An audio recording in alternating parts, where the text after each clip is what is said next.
Want to delete your search and browser history on your Android, but not sure how? We're here to help. I'm Jessica, and in this video, I'll show you how to clear your search and browser history on Google Chrome on your Android smartphone or tablet. Now let's get started.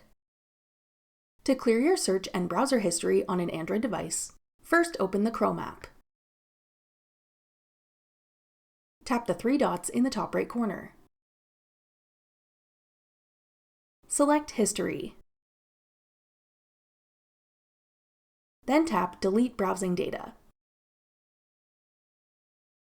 Choose the time period you want to delete history for. Then select which data types you want to clear.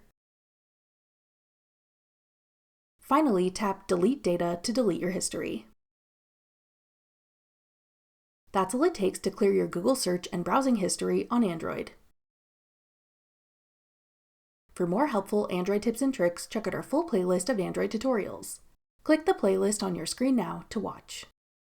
Thanks for watching. If you found this video helpful, we'd love it if you'd hit the like button below and subscribe to our channel. We put out great new tech tutorials like this one every day.